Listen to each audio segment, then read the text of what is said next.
Today's Right. topic. So I've been thinking about this and I'm gonna suggest the topic of upskilling. But I've got two sides. One is from the waxing perspective, and one is from a sugaring perspective. So I normally think that we talk about upskilling, and there's always the talk about waxing and transitioning over. But it's quite easy to forget that actually, even as a sugarer, you may have been sugaring for years ago, or maybe it wasn't touching all bases of everything you wanted. So I think we also need to look there as well. What do you think? Like it. I like it a lot because I have in mind a few people that I know trained in sugaring either back in the day at college and weren't trained well, or even more recently were trained up but never took to it for one reason or another. So yeah, it would be nice to speak to those guys and see if we can help them out and get them back on the sugary path. Yeah, absolutely. So I suppose what we're saying is in the beginning of this video instead of at the end, let us know in the comments if you are from a waxing background or you're tuning in from a sugaring background and you're looking to potentially upscale, or you're just seeing what information we have to give, but which side of the spectrum you're at. I'm, where do we go first? Do you want to go waxing or should we do sugaring? Should we do sugarers? Because I feel like we've covered a lot of waxing and we'll do that again. But I Yeah. don't know if we've ever addressed the fact that some people will have trained in sugaring at one point and haven't enjoyed it, haven't liked it, haven't taken to it for whatever reason. So yeah, should we go there? Okay, then. So, yes, we will. But there's also the side that there could be people who have taken to sugar, do like sugaring, completely flipping what you've just said, but they feel stagnant and maybe very complacent, and they're just like, oh. And then that is where we also come in. I mean, hey, the videos are exactly for this reason. But what do you think? Yeah, I agree. Yeah, because it's a bit like I always say it's a bit like driving a car, or riding a bike. You just do it, you get on with it, you don't think about what you're doing, but you can become complacent. And it's always a good idea to upskill and make sure that your skills are as good as they can be to attract fantastic clients, perform, brilliant sugaring treatments, get fabulous results so that you get referred all the time and keep yourself really busy. I suppose what we're saying is continued professional development. That That's is the one. realistically what we're talking about. It's very easy to get stuck in the rat race, like you've just said, that I've learnt this skill, whether it was at college or you've paid money, and then think, but why on earth would I then continue to put money into it? But let's talk about the reasons why you should put money into it. So, first one for me is if you are continuously learning, you have got a reason to, not the only reason, but a reason to approach your pricing and refresh it very often. That new skill requires or enables us to, I suppose, more comfortably look at putting our prices up. Do you think? Yeah, definitely. Because sometimes you feel like it's not justified. It's a really difficult thing to do, and I Is. never take that for granted. And your product costs go up and everything's going up, but you're like, "Ah, I need to put my prices up, but how am I going to get that across to my clients?" And it's just another string to your bow to say, I'm continually improving my skills to give you guys the best service possible. And it just might make it feel a bit more comfortable when you must increase your prices every year, as we've talked about. It'll make it easier for you to do that. And I think we often talk about how accessible following people's journeys are, from a client perspective to a sugarer. And it's very easy to now see on social media who is perfecting their skill, who's putting in the energy. And I know if I'm paying money to go and have my intimate bits, sugared, I'm going to go with the person that knows what they're doing, puts that effort into knowing what they're doing. And I know that whatever information they're giving me is the utmost of importance. Obviously, there's going to be those who want it for a fiver off out the back of a door and maybe a van. But oh, there's a thumb that's just popped up on the screen. But yeah, I definitely think if you have been sugaring for a long time and you've almost lost that zest for it a little bit, doing a new course not only will help to just give you that refresh, but also put you in the right direction, new price increase. Ultimately, it's going to bring in new clientele because anything that's new, new zest for life, it's going to, isn't it? So it even helps your books realistically, just to gauge what am I telling you here, to Yeah, attract clients. yeah, that's it, to attract the high paying clients, because you're able to demonstrate your professionalism, your knowledge, that you are constantly learning and you're an expert in your field. And once you can demonstrate that, if, like you say, there's always going to be the ones that want to go and get the cheapest thing possible, but they're not your people. No, So you just just yeah, pretend they don't exist, because we don't want them coming through your door anyway. Someone that just wants the cheapest possible service. You want the big hitters. You want the people with the money that want to pay for the best service possible, and you're going to provide it. and realistically, that comes down to also respecting you as a therapist. Those that are wanting to come to you respect what you do, respect you as a business owner, and they're the ones that are going to respect your policies and everything else that are in place as well. So, absolutely, those are the ones that we want to keep. Okay, got another word for you. Thinking now, sugaring, upskilling, soft skills. Oh, okay. Tell me more. Well, me and you come from different backgrounds into the sugaring world. And me and you had so many differences of how we approached our treatments. And I absolutely love training days because I love going into other potential sugarers or waxers treatment rooms and looking at sort of their little touches, the things that they do, or sharing my little touches. And it's surprising I could meet five people, and I think every single person has a different like flair to what they do. And I think that one, oh, I love that one. I just think it's such an awesome skill set that you overlook so often, but has such an importance. And training days definitely showcase it, especially if you've got multiple students learning. Yeah, it's good to share information for sure. Things like your client experience, which I know we've talked about before, but at Green and Gold, we've got some, like you said, we all come from different backgrounds as educators, whether we've had our own. I had a garden room. That was my salon at home. I've also rented a room.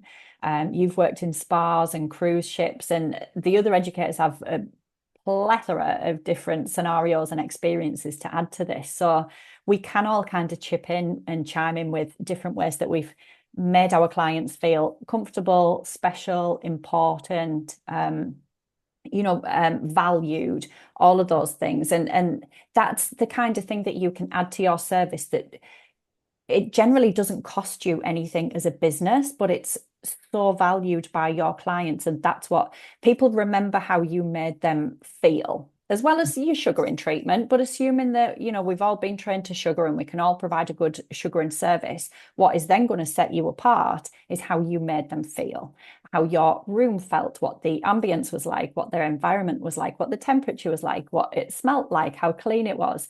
And we've got so many tips and tricks as well, to share with people to really tap into those soft skills.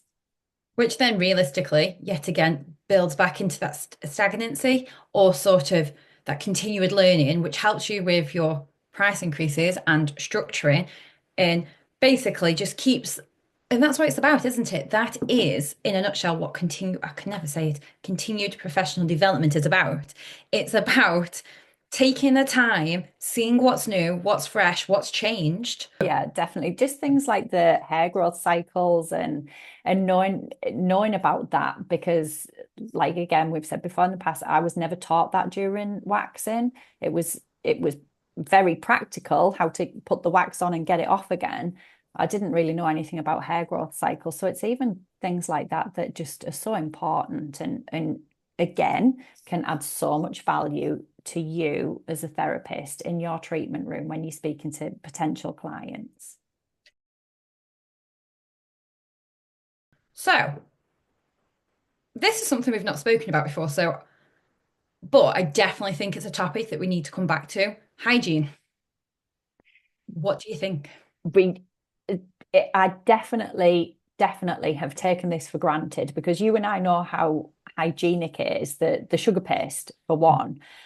And I've just blown my own mind that we've not mentioned it because I do see when I follow waxers about double dipping and all the rest of it. And of course, we don't double dip in our sugar paste. But yeah, we'll keep this for next time about I how appreciate it. hygienic it is. Like we could talk forever about hygiene. I'm dying to do it now, but I have to stop myself. Don't do Stop that one there. Let's not talk about it, although such an important topic when it comes to it. continued professional development. It wouldn't be me if I couldn't not say something.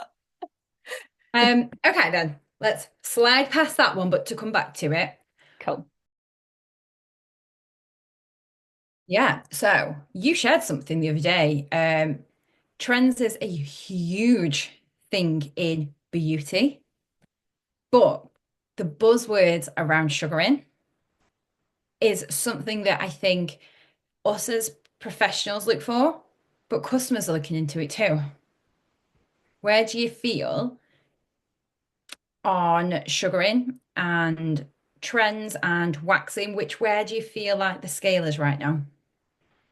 I But I always come from the eco angle, Yeah. and so it's better for the environment because there is very little waste with sugaring, but also from I don't like clean beauty and all of it and chemicals because everything's a chemical, and I think like all of that stuff's banded about. But in terms of what you put on your skin, the ingredients are natural and simple, as opposed to when you look at the ingredients in wax.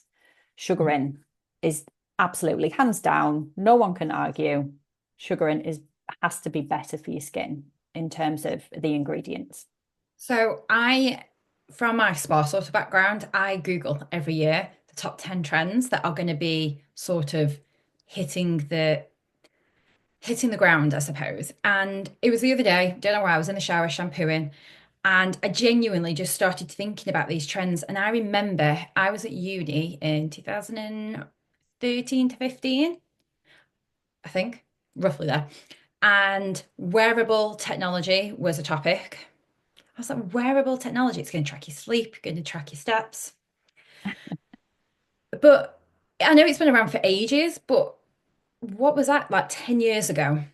And I feel like it's only just sort of really taking it now. So my point being that in the beauty trends or the spa trends, I've definitely seen buzzwords, natural, sort of sugaring's been mentioned in there.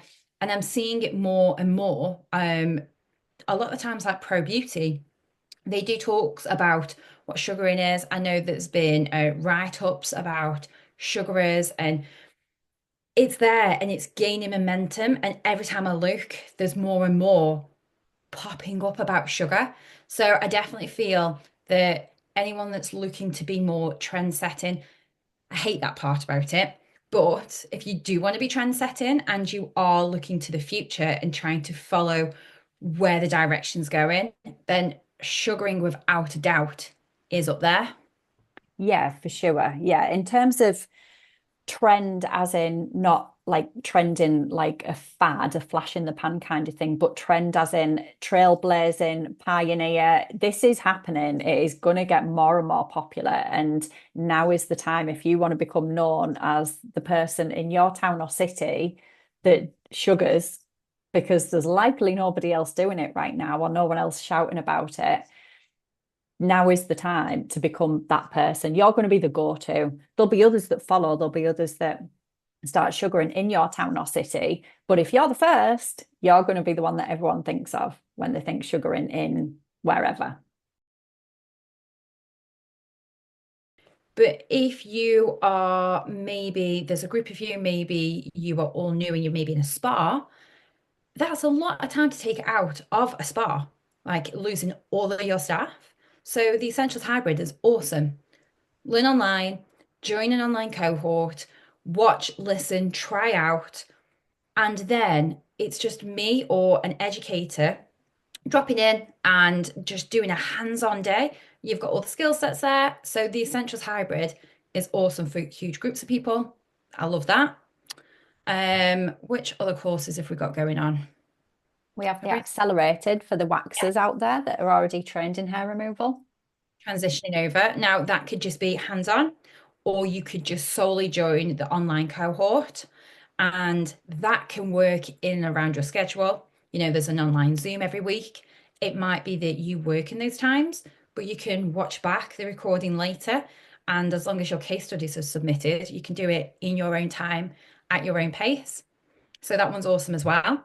What else have we got? We've got obviously intimate, and it depends if you want to go down the female route or the male route. We've got options for each, and I am more than happy to help navigate either section. Both again are intense, lots of information, but super fun. And have you got any others? I think that covers everything. I think the other point to mention, just finally, is that even if you already have, if there's people out there that have a sugaring qualification, maybe they've trained elsewhere, but they're not happy with their skills, or they feel like they could do better, or they just want to learn more and learn some tips and tricks and just refresh their skills and get a new passion for it, then the online course, it would suit them as well. It's up to you whether if you're already qualified, you don't need to submit case studies. You don't need to get the certificate. We can give you a certificate of completion if you don't want to submit case studies. But equally, if you did want the green and gold certification, you would go through the same course as everybody else. But that would be a nice one to join on to as well, just to give you that refresh.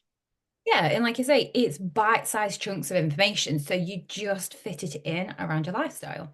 There's definitely something, and I think we always say this from our background. I feel like we really have sat and looked at it.